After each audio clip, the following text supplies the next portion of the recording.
ప్రియమైన స్నేహితులారా, my Catholic faith TV తరపున మీకు శుభాకాంక్షలు. నేను మీ కావ్య.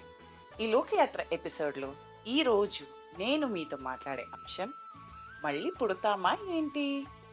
ఈ ప్రశ్నను మనం సరదాగా కూడా అడుగుతాం, కానీ దీని వెనుక ఒక గొప్ప ఆధ్యాత్మిక సత్యం దాగి ఉంది.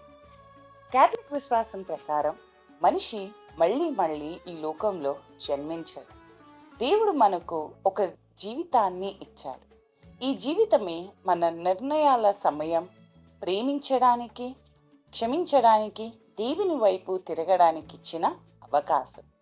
చాలామంది ఇలా అనుకుంటారు, ఇప్పుడు కాకపోతే తర్వాత చూసుకుందాం, ఇప్పుడు మారకపోయినా పర్లేదు, ఇంకొక అవకాశం వస్తుంది కదా. కానీ నిజానికి మనకు హామీ ఇవ్వబడింది రేపు కాదు, ఈ క్షణం మాత్రమే.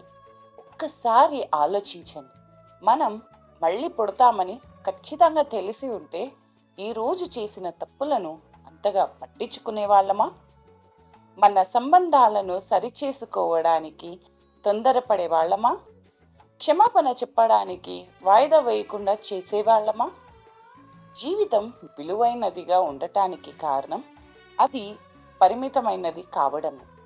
దేవుడు మనకు అనంత అవకాశాలను ఇవ్వలేదు, కానీ అనంత ప్రేమను ఇచ్చాడు. అందుకే ప్రతిరోజు ఒక కొత్త జన్మ లాంటిది. శరీరానికి కాదు, హృదయానికి. నిన్నటి కోపాన్ని వదిలేయడం ఒక కొత్త జన్మ. పాపం నుండి తిరగడం ఒక కొత్త జన్మ. దేవుని చిత్తానికి లొంగడం ఒక కొత్త జన్మ. ప్రేమను ఎంచుకోవడం ఒక కొత్త జన్మ.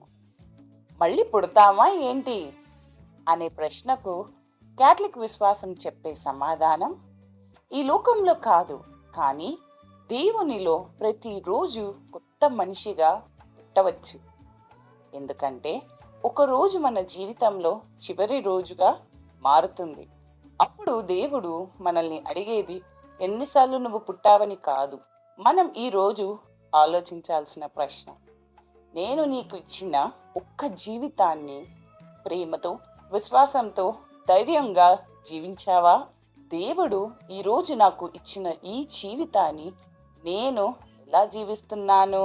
వచ్చే వారం మరొక అంశంతో మళ్ళీ కలుద్దాం. మీ కావ్య.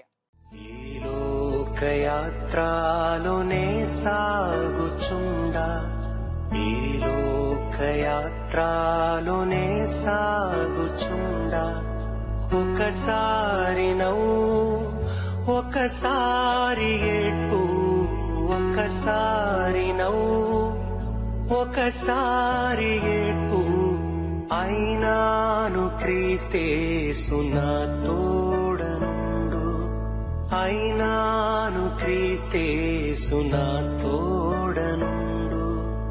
ఈ లోకయాత్రలోనే సాగుచుండా, ఈ లోకయాత్రలోనే సాగుచుండా.